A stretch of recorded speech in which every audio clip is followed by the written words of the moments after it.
Halo teman-teman semuanya, bertemu kembali dalam Summary Daily Bible Study tanggal 6 April 2023. Dalam pelajaran hari ini, kita pernah mendengar doktrin yang mengatakan bahwa ketika orang meninggal, orang itu masih hidup walaupun tanpa tubuhnya. Jadi mereka mengatakan bahwa roh yang melayang-layang itulah orang itu tanpa tubuh mereka. Pertanyaan yang perlu kita pertanyakan, untuk apa tubuhnya diberikan di Kejadian 2 ayat 7 sebagai Adam, jika pada saat mati Adam tetap hidup tanpa tubuhnya? Dalam pengajaran itu menyimpulkan bahwa manusia tidak bisa mati. Namun kita ketahui bahwa tidak demikian adanya. Kita tahu pada saat Adam diciptakan, Adam dibentuk dari debu tanah dan nafas kehidupan yang dihembuskan Kristus ke dalam lubang hidung Adam, dan pada saat itulah Adam menjadi manusia yang hidup, menjadi living soul. Ini menunjukkan bahwa kedua faktor itu tidak bisa dipisahkan untuk menjadikan Adam living soul. Itu sebabnya jika kita baca di 3 Yohanes 1 ayat 2 dikatakan, "Beloved, saudara-saudaraku yang terkasih, aku berharap di atas segala hal bahwa supaya kamu bisa baik dalam kesehatan, bahkan sebagaimana thy soul, jiwamu pun prosper atau sehat atau berkelimpahan." Itu artinya kita tahu dalam ayat ini bahwa tubuh jasmani sangat berhubungan erat dengan jiwa spiritual. Satu berpengaruh terhadap yang lainnya. Sebagaimana orang itu berpikir, demikianlah orang tersebut. Apa yang dia ungkapkan adalah bentuk pengungkapan apa yang sudah ada di dalam pikirannya. Tubuh kita ini tidak bisa belok ke kanan, tetapi yang dipikirkan untuk belok ke kiri. Dan kita tahu pikiran itu adalah center control of a being. Dengan kata lainnya adalah pusat dari pengendalian seluruh apa yang dilakukan oleh makhluk itu, yaitu kita sebagai manusia. Itu sebabnya banyak orang yang memikirkan hal-hal yang tidak baik menyebabkan tubuh mereka juga menjadi sakit dan lemah. Kamu adalah apa yang kamu pikirkan. Apabila pikiranmu yang tidak baik, otomatis kamu secara keseluruhan termasuk kondisi tubuhmu bisa menjadi tidak baik.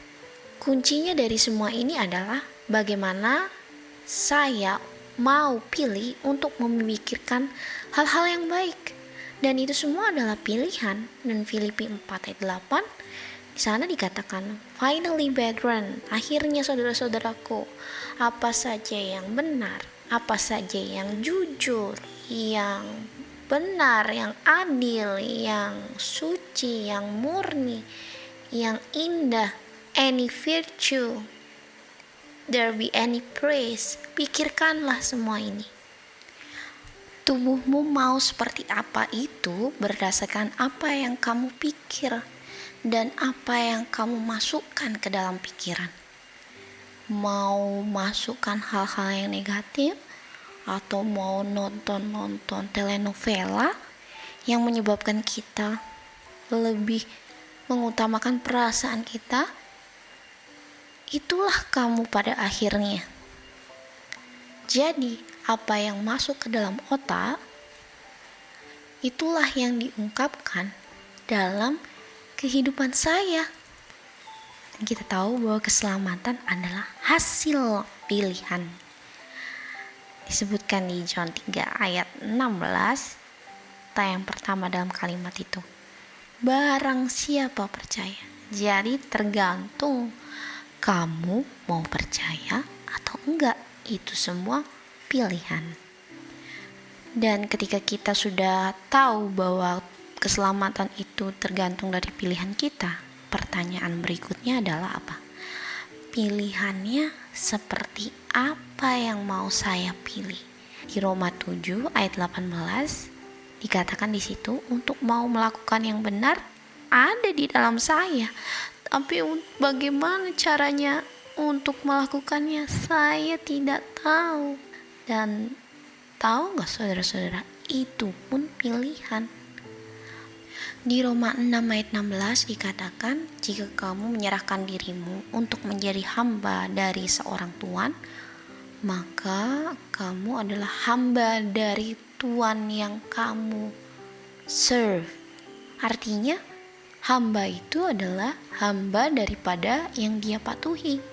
Kalau saya patuhi sesuatu itulah tuan saya. Lukas 16:13 mengatakan bahwa kita nggak bisa layani dua tuan. Masa saya bisa menurut dan melanggar dalam waktu yang bersamaan?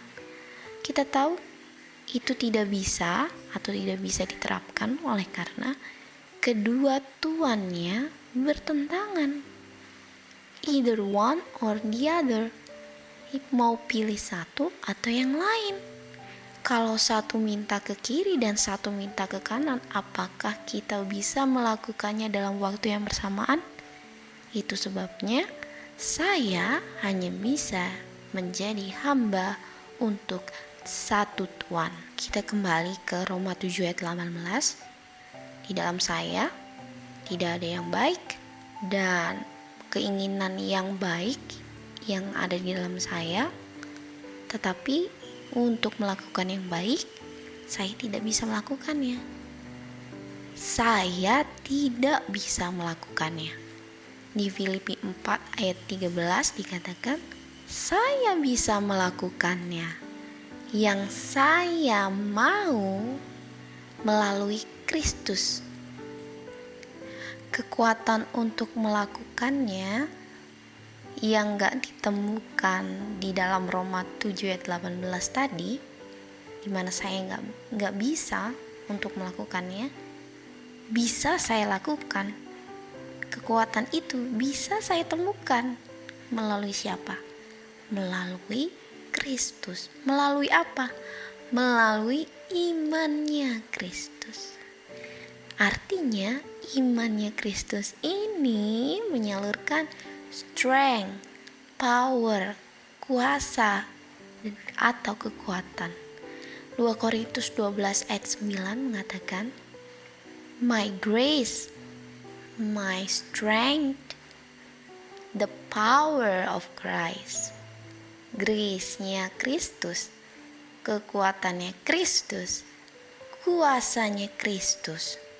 Artinya, kesimpulan sementara ini, saya tidak bisa untuk berbuat baik walaupun saya mau.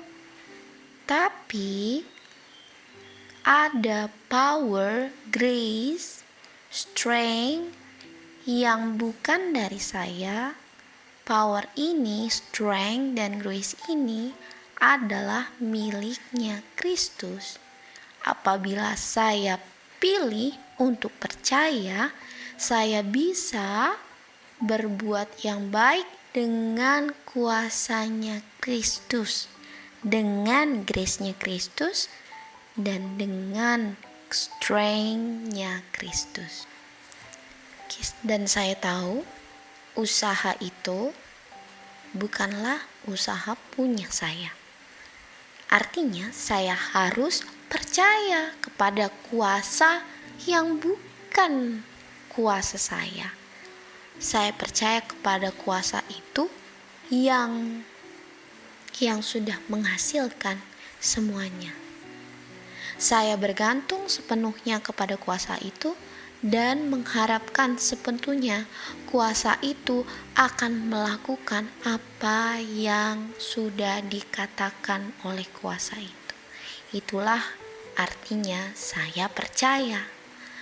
Kalau saya nggak percaya, Saya bilang saya percaya, tapi saya akan coba tolong sedikit atau banyak dengan apa? Dengan kuasa saya. Jadi kalau ada andil saya dalam melakukan hal itu artinya saya tidak percaya. Saya percaya buktinya adalah saya sadar, saya tahu dan saya mengerti saya ada 0% andilnya. Jika saya nggak percaya, saya tahu saya ada andilnya. Orang yang percaya itu akan dilihat orang sebagai kenyataan hidup dari firman itu. Kalau dia nggak percaya, orang akan dengar saja firman itu tanpa pernah lihat firman itu hidup di dalam kehidupannya. Itu sebabnya kalau kamu percaya tapi masih ada kata tapi ada alasan, itu buktinya kamu tidak percaya. Ungkapkan firman itu dengan percaya. Firman itu bergantung, berharap kepada firman itu untuk melakukan apa yang firman itu katakan tanpa ada alasan. Disitulah bukti bahwa kamu memang percaya. Orang di mana roh Tuhan berdiam di dalam dia, kapan dia gak pernah sukacita? Karena pekerjaan roh Kristus adalah buah. Dan orang-orang yang percaya, yang dengar sudah ada roh itu di dalam dirinya, roh itu yang mengerjakan segala sesuatunya dan menghasilkan buah. Dan salah satu contoh dari buah roh adalah sukacita. Artinya meskipun apapun yang terjadi, roh itu akan menghasilkan buah sukacita. Jadi dari sukacita atau enggak sukacita, kita tahu roh apa atau bukan apa. Karena dari buahnya kita kenal mereka. Salah satu buah dari roh adalah iman. Artinya orang yang roh Tuhan bekerja di dalam dia gak pernah gak percaya kuasa Tuhan. Dia percaya terus dan malah makin lama makin percaya. Kenapa ya bisa makin lama makin percaya? 1 Korintus 15 ayat 57 jawabannya. Di situ dikatakan kita sudah diberikan kemenangan, sudah diberikan kemenangan. Dan kemenangan yang diberikan adalah menang terhadap musuh itu. Kemenangan di mana musuhnya udah dikalahkan sebelum bertempur. Jadi kita yang percaya, barang siapa yang percaya, diberikan kemenangan. Waktu Goliat pusing amat Goliat sebesar apapun, karena dia udah kalah terlebih dahulu. Orang-orang yang akan dibaptis butuh ini dan harus ingat ini. Harus ada satu pertanyaan lagi yang perlu kita pikirkan. Kenapa ya saya kalah? Kalau kemenangan itu dibungkus, lalu saya gak percaya kemenangan yang sudah dibungkus ini, dan saya berusaha untuk hasilkan kemenangan yang dibungkus itu, hasilnya adalah saya kalah. Kalau musuhnya sudah ditaklukkan dan diberikan kemenangan, tapi sayanya ditaklukkan, artinya saya tidak percaya dan saya tidak mau terima kemenangan yang seharusnya bisa membuat saya juga menang. Karena kemenangan yang diberikan itu adalah Roh Kudus. Roh Kristus yang bekerja untuk hasilkan kemenangan. Karena hasil Roh Kristus itu adalah kemenangan. Pernah gak ya, Roh Kristus itu tidak menghasilkan apa-apa saat 6 hari penciptaan? Tidak pernah, saudara-saudaraku. Hanya dari segumpal nafas aja yang dihembuskan oleh Kristus masuk ke dalam hidungnya Adam, semua organ-organ, sel-sel kecil sekalipun dan bahkan detak jantungnya mulai berdegup.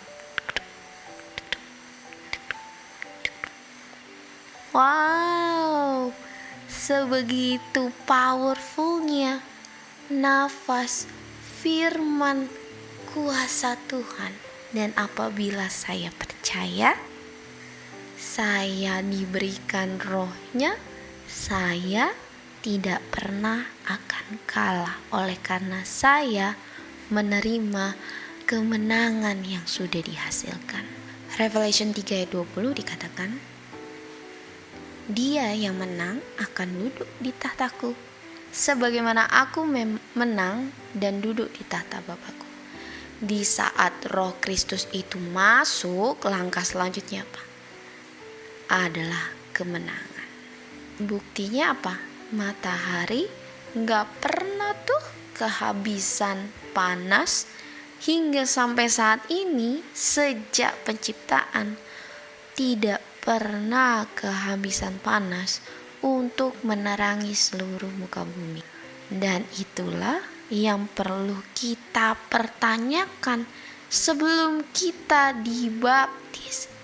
Apa saya sanggup percaya sebelum saya dibaptis bahwa Tuhan sanggup? Apakah daging itu gak enak jadi kita layani terus? Tentu saja daging itu enak dan tidak pahit. Itu sebabnya kita layani terus meskipun kita tidak ingin untuk layani. Meskipun kita nyesel, kita up and down. Itu sebabnya dari bukti itu kita bukan gak bisa berhenti untuk layani daging, tetapi kita tidak percaya. Saya harus percaya di saat paling mustahil untuk tidak melayaninya. Dalam mustahil ini, dalam posisi saya biasanya saya layani, gak mungkin nih aku gak layani, pasti aku selalu layani. Di saat seperti itu saudara, dalam kemustahilan seperti itu, kuasa Tuhan bisa padamkan api saya. Dan itulah yang dikatakan percaya. Roma 7 ayat 15 katakan, saya benci banget untuk melakukan hal itu, tetapi saya senang sekali untuk melayani yang saya benci itu. Di saat kamu percaya, hal itu bisa dipadamkan, karena dikatakan barang siapa percaya dia tidak binasa. Barang siapa percaya dia peroleh kemenangan. Daniel 12:1 adalah pengungkapan percaya saya. Dan krisis yang ada di Daniel 12:1 itu tidak pernah dilewati oleh dunia sebelumnya. Kalau krisis kecil yang sepele gak tembus, apa yang akan diungkapkan di 12:1 selain ketidakpercayaan saya? Christ Object Lesson 214 mengatakan bahwa di dalam krisis mengungkapkan karakter saya. Sekaranglah persiapan time of trouble itu. Dirubahkan di awan-awan adalah tubuh saya, bukan karakter saya. Karena karakter saya, cara saya percaya apakah saya mau pilih percaya atau tidak adalah saat ini. Great Controversy 594, pekerjaan persiapan. Kapan? Sekaranglah pekerjaan persiapan itu. Pekerjaan orang-orang yang ada iman. Kemenangan dihasilkan oleh roh yang saya terima. Dan roh itu bekerja untuk ungkapkan kemenangan yang sebelumnya sudah dihasilkan. James 1 ayat 13 dan 14 dikatakan bahwa setiap orang ditarik oleh dia punya las sendiri yang membuat diri kita sendiri berdosa. Lokasinya ada di dalam kita. Kita digoda dari keinginan diri sendiri. Itu artinya peperangan dengan kita punya flesh. Itulah musuh kita. Apabila Kristus yang berdiam di dalam kita, Kristus punya roh yang akan taklukkan kita punya musuh. Baptis adalah born again. Di 1 John 3 ayat 9 dikatakan, barang siapa yang lahir dari God tidak lagi commit sin. Barang siapa yang born again memiliki benihnya God. Di Kejadian 1 ayat 11 dan 12 di sana dikatakan, pohon-pohon ini menghasilkan pohon yang mana ada biji di dalam buahnya. Sehingga pohon yang selanjutnya namanya adalah pohon born again. Artinya pohon born again mustahil buahnya berbeda dari pohon sebelumnya. Karena beda itu artinya dia enggak, dalam tanda kutip, after his kind. Artinya kata after his kind adalah sama. Buah adalah hasil pekerjaan roh. Dan hasil pekerjaan roh itu adalah born again. Pekerjaan roh selalu sama dengan benihnya.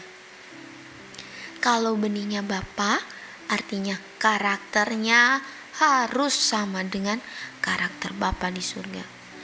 Di 1 John 3 ayat 9 dikatakan yang born again tidak berdosa karena Bapa tidak pernah berdosa.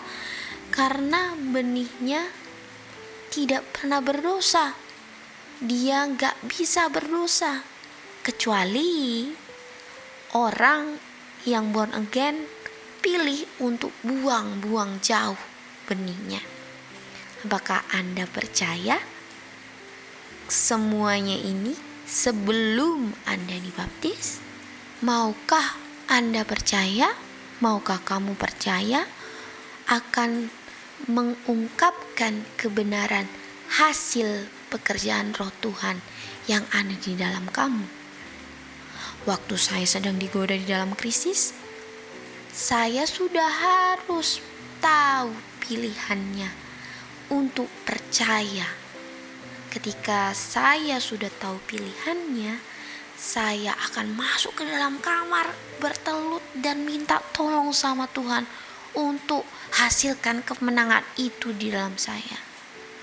Dan kemenangan itu diberikan, ingat, tidak perlu saya hasilkan lagi.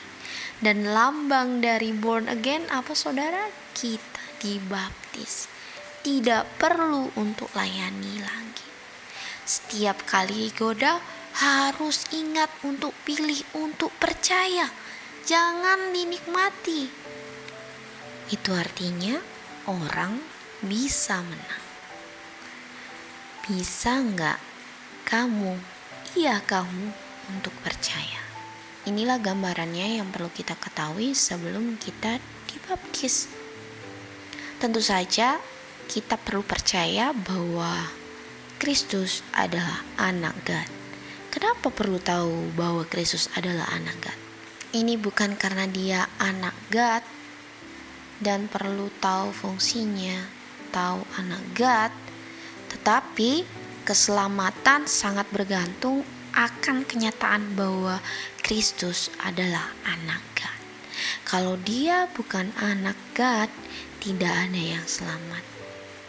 Tentu saja setelah dibaptis banyak hal yang perlu dipelajari. Itu bukanlah akhir dari perjalanan, itu adalah awal dari perjalanan. Dan yang perlu kita tahu adalah basicnya, yaitu iman, percaya. Karena ketika kita sudah tahu basicnya, untuk belajar setelah itu kita bisa benefit. Oleh karena semua yang kita pelajari hanya bisa diungkapkan melalui iman. Itu sebabnya mulai dulu untuk belajar apa itu iman. Karena iman adalah fondasi dari segalanya. Itu artinya setelah kita dibaptis, kita akan mulai belajar lagi lebih banyak tentang hal-hal yang perlu kita pelajari dengan memiliki iman sebagai basic atau dasar dari perjalanan iman kita. Matius 28 ayat 20 dikatakan, teaching them to observe all things. Ajari mereka untuk melakukan segala sesuatu. Apa itu all things? Kita ke Ulangan 6 ayat 1 dan Ulangan 6 ayat 2. That thou mightst fear the Lord thy God, to keep all the statutes and his commandments which I command you. Kita dapatkan all things-nya di Ulangan 6 ayat 1 dan 2.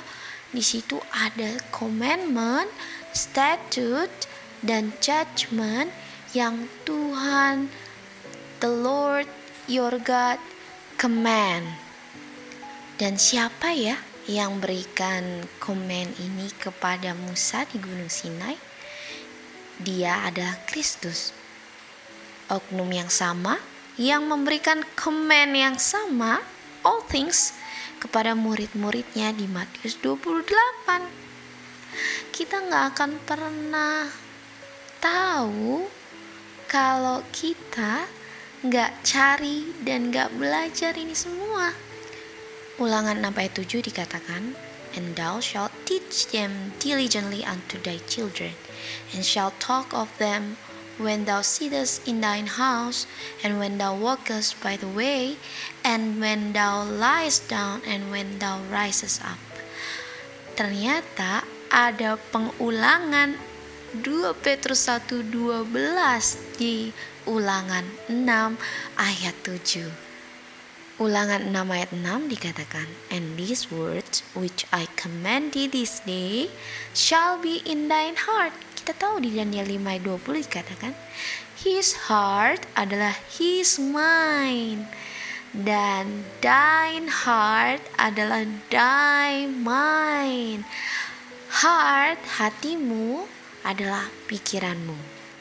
Matius 12 ayat 34 mengatakan, apa yang keluar dari kamu punya heart, kamu punya mind, adalah diekspresikan dalam perkataanmu. Artinya, kata lain perkataan adalah perkataan yang ungkapkan isi hati atau isi pikiran saya. Dengan apa yang kamu bilang itulah yang kamu ungkapkan apa yang ada di dalam hatimu. Make sure statute, commandment, judgment itulah yang ada di dalam hatimu, sehingga hal yang sama, statute, judgment, dan commandment itulah yang engkau ungkapkan di dalam perkataan-perkataanmu.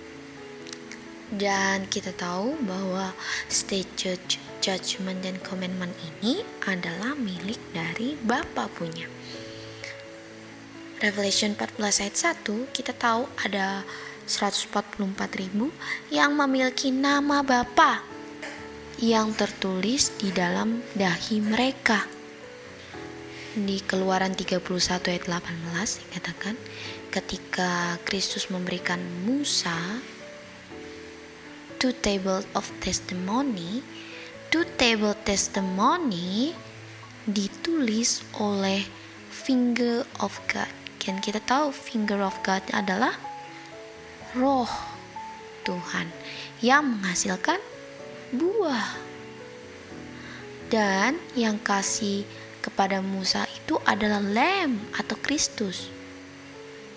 Dan roh itu kalau dia sedang menulis, itu artinya dia sedang bekerja ungkapkan isi mainnya God di dua loh batu itu. Artinya 10 hukum Tuhan mengungkapkan mainnya Tuhan, karakternya Tuhan. Dan Revelation 14:1 yang ada nama Tuhan, yang ada karakternya Tuhan, yang ada mainnya Tuhan, mainnya God di dahi 144.000 itu ditulis oleh finger of God. Di Ulangan 6 ayat 8 dikatakan, engkau harus ikat judgment, commandment, statutes ini sebagai tanda di tanganmu dan menjadi tanda di antara matamu, yaitu forehead atau di dahimu. Dan yang apa yang ditulis di dalam dahi? Yaitu statutes, commandment, dan judgment. Kita harus bicarakan itu terus menerus, harus diingat, dan diingatnya di dalam apa? Di dalam dahi. Kenapa ya harus dibicarakan terus? Ingat, Tuhan adalah Tuhan yang order. Daily, weekly, monthly, yearly feast.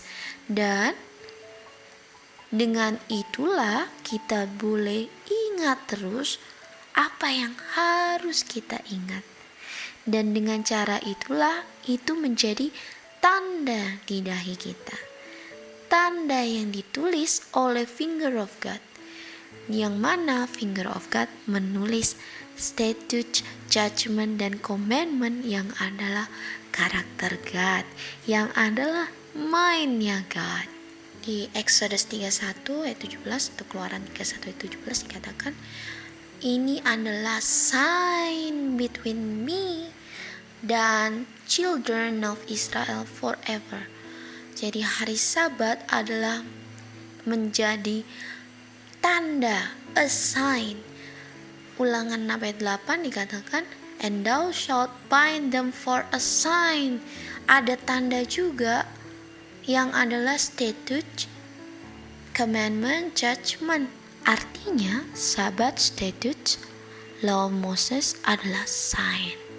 Remember the law of Moses. Remember the Sabbath day to keep it holy.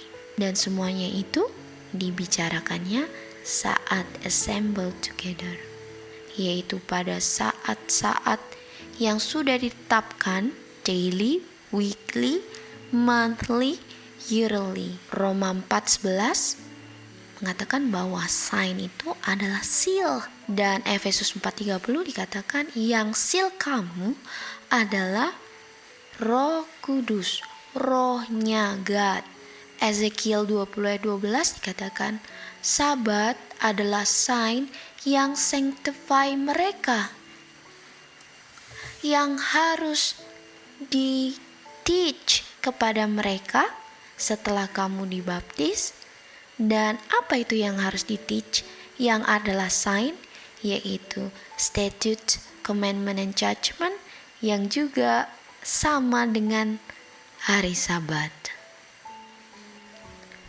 Efesus 5:26 dan 27, that he might sanctify and cleanse it with the washing water by the word, and he might present it to himself a glorious church, not having spot or wrinkles or any such thing, but that it should be holy and without blemish. Cleanse semua all unrighteousness. Dan ini semua terjadi setelah dosa diampuni, baru dibersihkan semuanya. Kalau saya percaya. Percaya itu buat Roh Kudus bisa bekerja. Cara dia ungkapkan adalah percaya roh itu akan hasilkan apa yang diperintahkan. 1 Petrus 1:22 dikatakan, "Di sanctify, di purify," saat ungkapkan kehidupannya Kristus. Ungkapkan itu saat kita mau obey the truth. Hasil pekerjaan Tuhan itu pada saat kamu ungkapkan kehidupan Kristus di dalam kehidupanmu. Lebih kamu ungkapkan dan lakukan itu, maka kamu tidak akan bisa goyang lagi. Saat tidak bisa goyang lagi, tibalah kamu pada 1 Petrus 1 ayat 9. Receiving the end of your faith, even the salvation of your souls. Pada saat itu, kamu akan merasakan kejijikan untuk berdosa. Sebab lebih baik Daniel rela dibuang di lubang singa daripada berdosa. Pada saat menang, lebih mudah lagi untuk menolak daging, dan lebih mudah lagi untuk besoknya kita menang. Setiap saya mau layani daging, maka lebih susah lagi untuk daging tidak dilayani. Untuk dimateraikan bagaimana? Yang pertama adalah roh Tuhan perlu masuk. Kita perlu dengar firman itu. Dan yang kedua adalah percaya firman itu bisa hasilkan apa yang dia firmankan. Percaya firman itu yang hasilkan yang saya percaya. Dan di saat saya percaya, saya dimateraikan. Percaya roh Tuhan itu yang bisa buat kenyataan. Saat badai menimpa, jangan lihat badainya. Ingat apa yang Tuhan bilang. Peter lupa apa yang Tuhan bilang sehingga membuat dia jatuh dan tenggelam. Tapi apa yang perlu diingat setiap saat untuk tidak jatuh atau tenggelam seperti Peter? Firman Tuhan. Percaya roh Tuhan, percaya firman Tuhan. Kisah Centurion menunjukkan kepada kita bahwa dia percaya akan firman itu untuk bisa melakukan apa yang firman itu perintahkan. Centurion itu tidak mau badinya Kristus, John 6:63, untuk datang ke situ karena dia tahu ketika Yesus berbicara, mengungkapkan firman itu kepadanya, firman itu akan dengan langsung menyatakan apa yang difirmankan. Jadi yang paling penting sekarang adalah untuk ungkapkan kebenaran itu. Firman itu kehidupannya Kristus. Saat setuju untuk lakukan kehidupan Kristus, itu yang dilihat di dalam kehidupan saya. Dan itu adalah kehidupan Kristus. Bagaimana caranya seseorang dimateraikan? Christ Object Lesson 69 dikatakan, saat karakter Kristus dengan sempurna diungkapkan di 1 Petrus 1 ayat 9, Tuhan klaim itu saat harvest. Dan awal perjalanan iman ada di 1 John 1 ayat 9. Dan kita perlu ingat di Daniel 12:1 itu akan ungkapkan akan mengulang makan buah terlarang lagi atau tidak. Ini ujian mau makan atau tidak. Pusing amat beratnya. Ini adalah ujian Adam dan Hawa di akhir zaman. Perlu lulus sebelum ujian itu. Dan kita tahu kemenangan itu sudah ada. Yang perlu kita lakukan adalah untuk percaya sehingga kemenangan itu boleh terjadi di dalam diri kita. Yang percaya siap mati karena tidak akan pilih makan buah, karena ujiannya menurut atau tidak. Pusing amat ancamannya, ujiannya iya atau tidak. Apakah Anda siap untuk pilih percaya dan mendapatkan kemenangan itu? Tuhan memberkati kita. Sampai bertemu kembali. Bye.